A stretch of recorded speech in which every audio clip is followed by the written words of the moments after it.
Hello mga kababayan, kamusta po kayo? Kung saan panig ng mundo man kayo naroon, lagi kong wish na kayo ay nasa mabuting kalagayan mga kaibigan. Tayo po ngayon ay manunood ng isang video na kung saan nambubudol po ang isang senador ng kandidatong senador ng PDP Laban na si Jimmy Bondoc mga kaibigan. Ay manonood na tingnan natin kung may katotohanan ang sinasabi nitong si Jimmy Bondoc at ating ang babasihan kung nambubudol o hindi. Yan ang pinakamahalaga dyan mga kaibigan. Pinaka-importante kung malalaman natin ang kanyang sinasabi at maibabase natin sa mga reports. Ay di malalaman natin na budol o hindi. Yan. So manood muna tayo mga kaibigan ha. Panoorin natin tong kanyang ginawang sabihin natin na panghihikayat. Kung ito ba'y totoo o ito hindi totoo. May nagsasabi, politiko yan eh. Kaya lang, meron po siya kasi ditong binibira, may alam mo yun, may tinitira po siya dito eh. At yun ay malamang alam mo yun, walang idea yung mga nakikinig. Kung meron man siguro kaunti lang. Pero tingnan natin mga kaibigan kung nagsasabi ba ng totoo o nambubudol itong si Jimmy Bondoc. Sa kapangyarihan, minamadali. Tama? Hindi po pwedeng basta sabihin ng Pangulo, o sige, bukas 20 na yung bigas. Bakit? Nag-invest ba tayo sa agrikultura? Nag-invest sa agrikultura. Nagbigay ba tayo ng mga harvesting machine? Nagbigay ba ng harvesting machines? Nagbigay ba tayo ng makinarya? Inayos Nagbigay ng makinarya. ba natin ng irigasyon? Inayos ba irigasyon? So ayan mga kaibigan ha. Itingnan nyo ang mga pinagsasabi ni Jimmy Bondoc. Nagbigay ng makinarya, nagbigay ng machine, inayos bang irrigation? Yan ang mga sinabi niya. Ngayon tingnan natin mga kaibigan. Ito bang sinabi niya nakabase sa katotohanan? Tingnan natin ha. Kaya lang bago tayo pumunta dun sa paliwanag, idadagdag ko lang itong isa pang kabulastugan nitong si Marcoleta. Nilang iniisip. Alam nila ito, wag na tayo maglokohan. Talagang wala silang malasakit sa mga farmers. Kung sino man nag-isipin ito, talagang pansarili na naman ang kanilang iniisip. Alam nila ito, wag na tayo maglokohan. Talagang wala silang... O yan, dagdag ni Marcoleta yan, doon sa 20 pesos na bigas. Yan ha, dalawa na nagsasalita. Ulitin natin kung gusto nyo kay Jimmy Bondoc. Hindi, di ba? Paano nagmura? Alam nyo kung paano nagmura? Kasi ayuda din yan. Ayuda din yan. Pambubudol po na naman yan. Pambubudol. Pero sige, kung makakuha kayo ng 20 pesos na bigas, di kunin nyo. Di ba, kunin nyo, bilhin nyo. Pero wag po kayong maniwala na tatagal yan. Dahil ang real growth is real slow. Bakit ba umunlad ang administrasyong Duterte? Nag-invest siya sa Maunlad ang administrasyong Duterte. Tatandaan niyo yan ha. infrastruktura. Nag-invest siya sa farmer, sa agriculture. Nag-invest sa agrikultura, nag-invest sa infrastructure, nag-invest sa farmer. Kaya in mga 1 year, 2 years naramdaman natin. Nag-invest siya sa police, nagtaas siya ng sweldo. Nag-invest sa pulis, nagtaas ng sweldo. Nag-invest siya, naglagay siya ng utak, ng puso, ng panahon. Kaya gumanda ang Pilipinas. Kaya gumanda ang Pilipinas. Alam nyo, kahit po sa Biblia, mabagal ang pag-unlad. Kahit sa Biblia, mabagal ang pag-unlad. Pero yung pagwasak, mabilis. Pagkaalis po ni Duterte, ang pangit ng bayan bigla. Ngayon, pagkaalis ni Duterte, ang pangit ng bayan bigla. Ulitin natin yung simula kanina ha. Napakabilis po magnakaw. Ang hirap mag-ipon. Tama po ba? Napakabilis magnakaw, ang hirap mag-ipon. Yan yung mga tatandaan yung sinabi nitong si Budol ha. Okay. Kasi ang problema po sa administrasyon na to, lahat minamadali. Ulitin ko lang para matandaan nyo. Aresto kay Pangulo, minamadali. Pagkuha sa kapangyarihan, minamadali. Pagkuha sa kapangyarihan, minamadali. Ito, pupuntahan ko na mabilis ito. Si BBM ang nasa kapangyarihan. Paano niya kukunin? Ang tanga no? Tama? Hindi po pwedeng basta sabihin ng Pangulo, o sige, bukas 20 na yung bigas. Bakit? Nag-invest ba tayo sa agrikultura? Nag-invest sa agrikultura. Nagbigay ba tayo ng mga harvesting machine? Nagbigay ba tayo ng makinarya? Inayos ba natin ng irigasyon? Ayan, nagbigay ng harvesting machine, inayos ang mga makinarya, yung irigasyon. Hindi, di ba? Hindi daw, okay. Puntahan na natin. Puntuhan na natin. Ito ha, manood kayo. Itong mga equipments and facilities na matanggap namin ay malaking bagay para sa mga farmers namin. Ang agrikultura ay isa sa pinakamahalagang saligan ng ating ekonomiya. Ngayong araw, formal nating nilunsad ang Rice Processing System 2 Facility. Bahagi ito sa mas malawak natin layunin sa ilalim ng ating administrasyon. Pasalamat kami sa ating Pangulo. Pagbigay sa amin ng combine harvester, ito ay malaking Harvester ang binigay. tulong sa mga farmer na para mapabilis ang kanilang mag-harvest ng kanilang mga output. Patuloy kayong matuto, gumamit ng makabagong teknolohiya, maging huwarang bagong Pilipino. Magsasakang marunong, may dangal, at may pagmamahal sa ating bansa. Ayan mga kaibigan na. Itong video ito madami yan kasi nasa probinsya lang ito ng Antique yata eh. Oh, yun yung nakuha ko. Madami yan mga kaibigan na mga post-harvest facilities. Madaming binigay na mga machines, harvesters, threshers, water pumps. Yan yung pinagbibigay po ni BBM nung 2023 mga kaibigan. Kasi hindi mo naman pwedeng ipamigay agad yan, di ba? May pag-aaral ka na konting gagawin, di ba? Bago mo ipamigay yan. So ano tong sinasabi ni Jimmy Bundok? Na walang kahit anong pinamigay. Mamaya, titindihan pa natin ang ebidensya.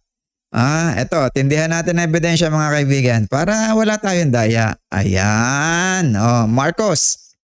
More farm machinery, better post-harvest support will keep food prices stable. Machinery ang binamimigay mga kaibigan. 2022 ito. March 2022. So dito mga kaibigan, nagplaplano pa lang sila kasi hindi pa naman talaga alam lahat ng pangangailangan, kung saan pwedeng bigyan, kung ano hindi bibigyan, kung saan project, kung sino nangangailangan ng ganong project, yun ang tutuunan ng pansin. Ito ha. Anong sabi dito sa report na to mga kaibigan? The Department of Agriculture's Rice Competitiveness Enhancement Fund includes a component where the government distributes 1,200 to 1,600 pieces of farm machinery a year to rice farmer cooperatives according to a DA briefer on the program. Yan yung programa mga kaibigan. 2022, kailan ba umupo si BBM? 2022 mga kaibigan. Yan yung programa na nilang binubuo. Yan yung programa, yan yung pulisiya, kung ano mang projects, kung ano mga developments ang gagawin niya. The DA distributes tractors, threshers, irrigation pumps, and other farm equipment with mechanization. Yan yung mga tractors ng mga makina, lahat makinarya. Seen to lower the cost of production of rice by 2 to 3 pesos per program, per kilogram. Anong sasabihin ngayon? Ni Jimmy Bundok na walang ginagawa. Di ba? Pangbubudol mga kaibigan. Napakalaking pangbubudol, lantarang pangbubudol. Ito pa mga kaibigan ito yung sinasabi pa niya na isang malaking kalokohan daw. Marcos, irrigation dams to help ensure water supply mga kaibigan. So dito mga kaibigan, anong ginawa niya? Marami siyang inayos na irrigation dams. President Ferdinand Marcos Jr. has pointed to irrigation dams as additional sources of potable water to ensure water security across the country. So mahalaga mga kaibigan na talagang tutukan yan kasi unang-una may mga lugar nga talagang mahirap sa tubig. Actually yung Davao, si BBM ay concerned sa tubig nyo. Concerned si BBM sa tubig nyo dyan sa Davao mga kaibigan So may plano na siya ng irrigation Ano pang isinunod niya sa irrigation? Ito, PBBM inaugurates PH First biggest game changer solar power pump irrigation project. Ano na naman sinabi ni Jimmy Bundok na hindi daw inayos ang irrigation? Di ba kita niyong pambubudol sa inyo?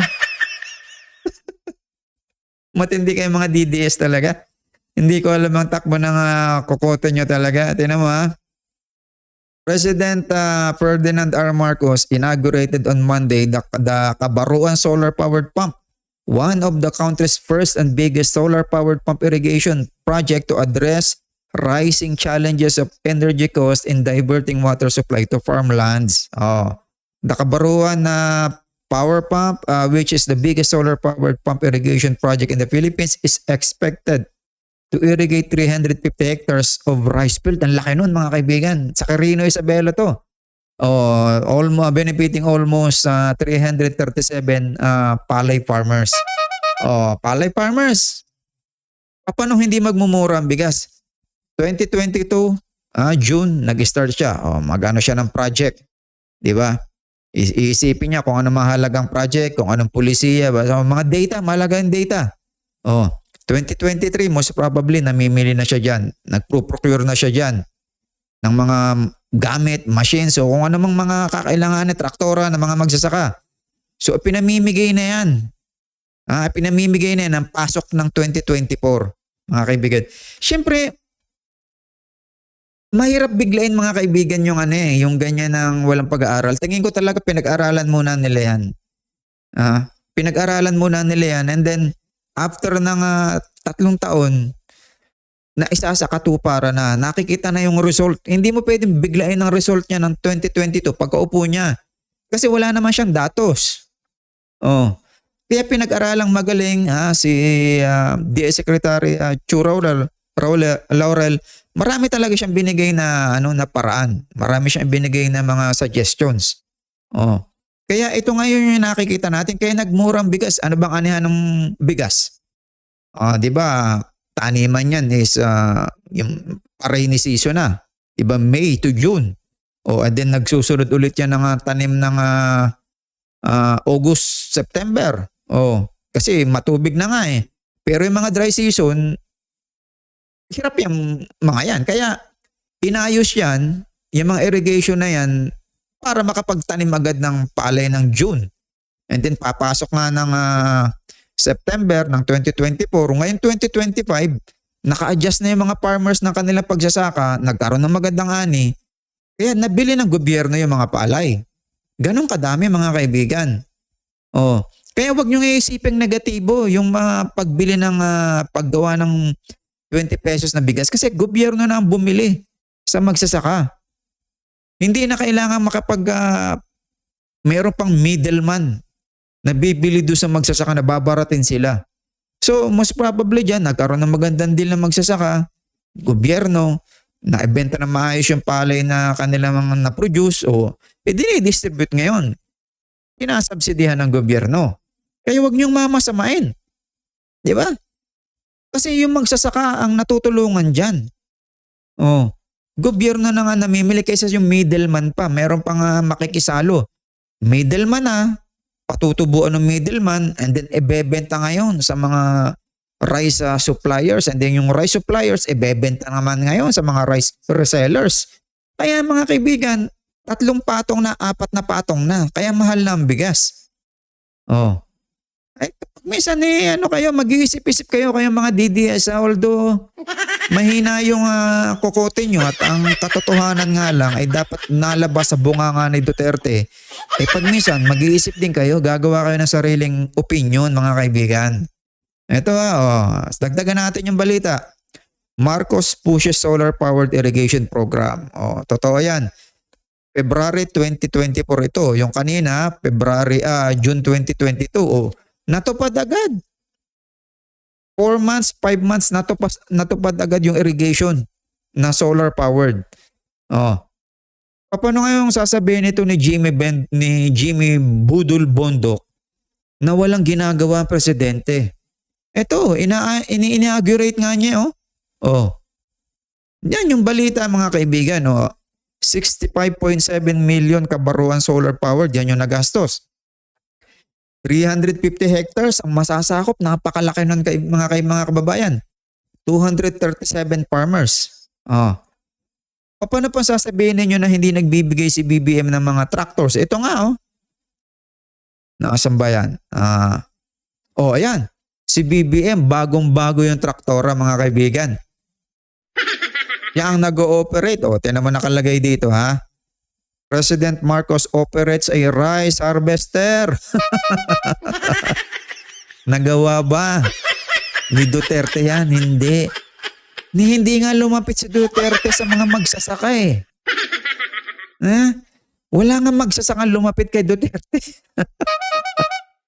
Kasi yung sinasabi ni Jimmy Bondoc na nag-invest daw sa agrarian, sa infrastructure, kung yan ay i-research mo, yung kanyang 100 list of projects, 35% pa lang ang natatapos doon. Kaya hindi natin malaman kung nasaan yung 3 billion na nagamit para doon sa mga infrastructure na yon. Hinahanap yon ng Kongreso kung saan nagastos, kung saan nagamit. Kasi nga, hindi malaman, wala kasi mapakitang ebidensya eh. Oh. Paano magiging maraming pera ang Pilipinas noon? Hindi nga nakapag-produce ng pera si Duterte. Puro utang yan mga kaibigan. Marami dyan utang na hiniram ni Duterte sa China, mga loan. Oh. Yung loan na yon pinapautang ng China para bumait si Duterte. Pakakainin lang nila ng pakakainin ng pera si Duterte kasi mukhang pera yan. Paano ngayon magkakaroon ng rice crisis? Si Duterte noong 2018-2019 nagkaroon ng rice crisis ang Pilipinas. Kung talagang nag-invest si Duterte noong 2016, 2017, 2018 sa agrarian at mga infrastructures o ng agriculture, hindi magkakaroon ng rice crisis kasi 2 taon na nakakaraan eh. Kung may iniukol siyang pera dyan, walang rice crisis ng 2018, 2019, 2020 hanggang 2021. Wala tayong rice crisis kaya lang umabot ng mga 65, 70 yung kilo ng mga normal na bigas. 50, pinakamababa na dapat mga 45 lang. Walang ininvest si Duterte sa agriculture mga kaibigan. Wala siya pinamigay na mga ganyang harvesting machines, mga treasures. Oh. Wala nga, hirap nga yung magsasaka eh. Yung rice tarification law, paraan nila yun para mapababa ang presyo ng bigas. Imaginein mo yun. Toneladang bigas ang dadalhin mo dito. Ngayon, meron naman dito nagpuproduce ng bigas na magsasaka. Pag pinagbangga mo yung dalawa, talo yung mga local farmers. Mas malaki yung gastos nila kaysa dun sa inimport na bigas ni Duterte at ni Cynthia Villar. Mas mura mga kaibigan.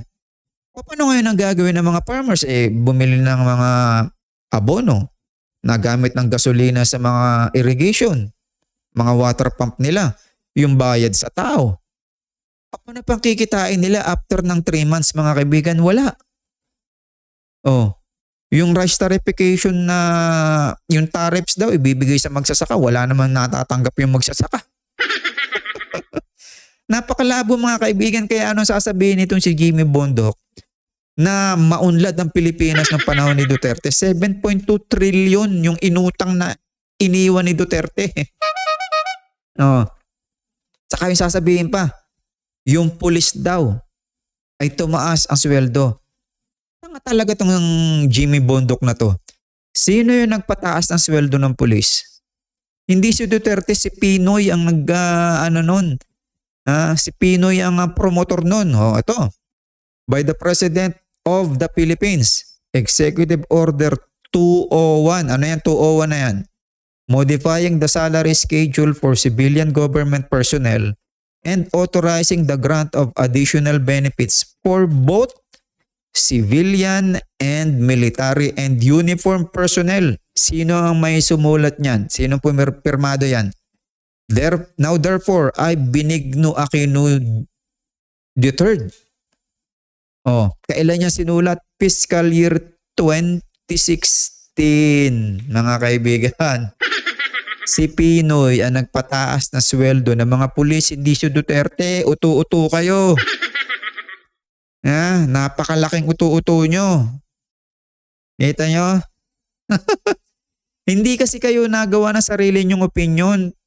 Ang katotohanan nyo, yung lumalabas dun sa bahong bunganga ni Duterte, yan lang ang ipinapasok nyo sa kokote nyo. Kaya kayo, pag kayo nag-u-opinion, mahina.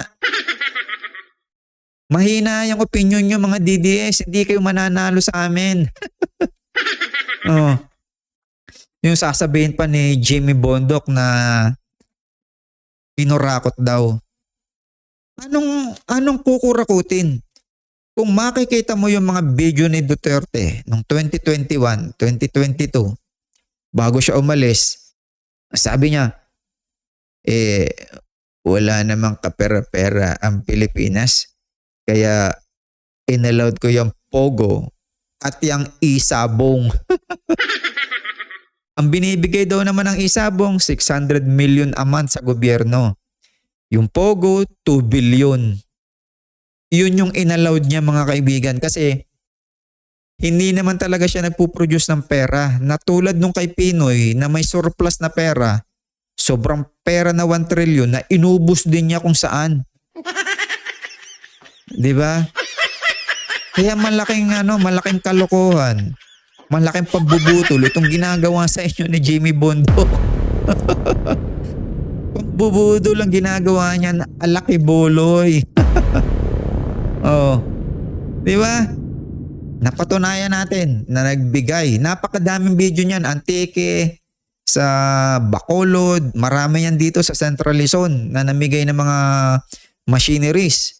O maraming pinagawang farm to market roads, mga facilities, mga post-harvest facilities, yung mga imbakan ng palay, imbakan ng mais. Oh. Kaya wala kayong maiebidensya na walang nagawa si BBM. Uto kayong mga maniniwala diyan kay Jimmy Bondoc. 'Di ba? Nag-aalaki boloy na nagamit ng Biblia na mabagal daw mag-develop pero mabilis mangwasak. Anong winasak? Anong winasak? Ha? Ang winasak, yung mga utak nyo. Winasak ni Duterte, nilason. Oh. Sige, anong yabang? Anong yabang ang mapapakita nyo sa amin? Anong pag-unlad ang nadanasan nyo kay Duterte? Wala. Wala. Oh. Kasi nung una talagang alam kong mahalambi ka. Saka kung ano-anong kamalasan na nangyari sa Pilipinas. Nung dumating yan si Duterte mga kaibigan, ang daming kamalasan na nangyari sa Pilipinas. Dumanak ang dugo dito. Dugo ng Banyaga, 'di ba? Dugo ng Pilipino. Dumanak nung panahon niya mga kaibigan. 'Di ba? Nung natapos yung from 2016 to 2019 bago mag-pandemic, imagine niyo dumanak na dugo dito sa Pilipinas, mga kaibigan. And then dahil pandemic, wala masyadong sasabihin bumaba ang krimen. Talagang bababa ang krimen, may mga checkpoints oh. And then nung mga 2021, 2022 nang pinapasok niya ngayon tong pogo, mga foreigner naman na nagpapatayan dito. Nagkikidnapan ng mga Chinese. Paano niya sasabihin maganda ang Pilipinas? Lahat ng kapitan ni Duterte, lahat ng malapatan nito, lahat ng madikitin nito, minamalas. Pero siya, sineswerte. Nung una, pero ngayon, minamalas na rin. Lahat, minamalas mga kaibigan. Yung ang si Shinzo Abe, di ba, yung Prime Minister ng Japan, pero man namatay. Kamalasan mga kaibigan, yung maisog. Dati wala namang maisog dun sa Canada. Yung Lapu-Lapu Festival, then nasalihan ng maisog, patay. Oh. Ang daming namamatay mga kaibigan eh. Pagka nadikit dito sa Duterte, kaya kung ayaw nyo, lumayo na kayo dyan mga kaibigan. Iwaksin na ninyong pangalang Duterte. Yan ang pinakamaganda niya kasi malas. Puro sila pagpatay. Sara Duterte. Diba? Wala nang binanggit. Kahit sa impyerno, papatay siya. Kahit sa impyerno, presidente siya. Ang labo mga kaibigan, di ba? Parang talagang psychotic. Di ba? So, dito, balik tayo dun sa kay Jimmy Budol. Napatunayan natin na mali itong si Jimmy Budol mga kaibigan, na wala daw ginawa si BBM sa presyo ng bigas, sa irrigation, sa mga harvesting machines, at kung ano-ano pa. Di ba? Mabilis daw ang magnakaw. Ano nga nanakawin? Ubos nga yung pera ng bayan, ubos ang pera ng gobyerno nung umupo si Duterte. Wala siya maipaliwanag na maayos na project. 35% pa lang ang natatapos doon sa kanyang 100 list of project. Nalampasan na. Tatlong taon pa lang itong si BBM. Napakadami na. Ilang libo ng kalsada na pagawa, yung haba ng kalsada. Oh. Diba? Kaya mag-isip-isip kayo kung maniniwala kayo dito. Sayang ang boto nyo. Iboto nyo na lang sa alyansa mga kaibigan. Yun ang pinakamaganda. Kesa dito maniniwala kayo sa budol na to na sumusunod sa yapak ni Pastor Quiboloy na may-ari ng inyong kaluluwa, may-ari ng mundo. Huwag kayo maniniwala dito. Kung ang sinasamahan nitong tao ay nagsasabing akin ng kaluluwa nyo, diba? Kung hindi kayo makakapasok sa langit, pag hindi nyo ako pinaniwalaan, ay para na kayong siraulo mga kaibigan. Para na kayong siraulo. Pagka pinaniwalaan nyo, itong taong nasama doon, itong si Jimmy Bondoc. Pasensya na, nagsasalita lang ako ng akin lang. Oh. At least sinasabi ko, may ebidensya ako na si Quiboloy nagsasalita ng akin ng kaluluwa nyo, kanya ang mundo. Oh. Siya ang son of God na wala namang kahit anong katiting ng ebidensya. Oh, sige, tapos sinasamahan nitong si Jimmy Bondoc ay mag-isip-isip kayo mga kaibigan kung anong klaseng ang grupo yung mga yan. Oh. Nabuking natin yung sinasabing irrigation, yung sinasabing mga machines, mga farm machineries, wala daw na ibigay, meron. Yung sinasabi niya na mabilis daw magnakaw, anong nanakawin nga? Ulitin natin, anong nanakawin? Si BBM nga ay nagbayad pa ng utang na 2 trillion mga kaibigan. Si Duterte pa nakapagbayad, nakapag-produce ng pera, walang na-produce na pera. Yung bulsa lang niya ang napuno.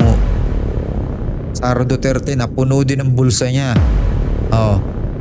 Kayo na, ano bang pagdating sa pera, kayo na mag-isip. Pagka hinawakan ng Duterte. Diba? Kaya ayaw pabuksan yung mga bank account eh. So ito mga kaibigan, huwag kayong maniniwala dito kay Jimmy Bondoc. Huwag kayong maniniwala doon kay Marcoleta na pro-China mga kaibigan. Alam na alam nyo na hindi tayo pwede maging pro-China dahil aalipinin tayo niyan.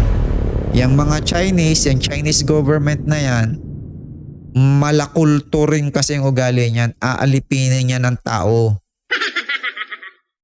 Yan ang gusto ni Duterte. Yan yung influensya niya na gusto niya ditong sumakop sa Pilipinas para siya yung maglakas-lakasan. Ano tawag dito? Ng Singapore. Diba? Yun ang gagayahin niya. Hindi niya magagaya yun. Malabo niya magaya yun mga kaibigan. 30 years na nanungkulan yun si Lee Kuan Yew. So dito, na-debunk natin, kayo ay magsariling research. Kung hindi nagsasabi ng totoo si Jimmy Bondoc, ay lumipat na kayo ng pagboto mga kaibigan. Dahil napatunayan natin na ang sinasabi nitong si Jimmy Bondoc ay hindi totoo. Wala namang irrigation na inayos. Wala namang mga machines na binigay. Ayan. Kita nyo Isa nang na-debunk natin tong si Jimmy Budol. Hanggang dito na lang mga kaibigan. Sana po naunawaan nyo ang pinaliwanag ko dito. Huwag na kayong bumoto ng mga PDP candidates. Tigilan na ninyo. Kayo na mismo ang umalis. Kayo ay mag-isip sa inyong mga isip. na kayo ay nabubudo lang. Hindi naman kayo dating ganyan. Talagang ganyan lang kasi yung ipinakain ni Duterte sa inyo. Naloko kayo. So maraming salamat mga kaibigan. Sana ay nagkaintindihan tayo. Namang bubudol itong si Jimmy Bondoc. Sinusundan ngayon ang yapak ni Kiboloy. Nagamit din ng Bible. So hanggang dito lang mga kaibigan. Salamat po. God bless po sa inyong lahat.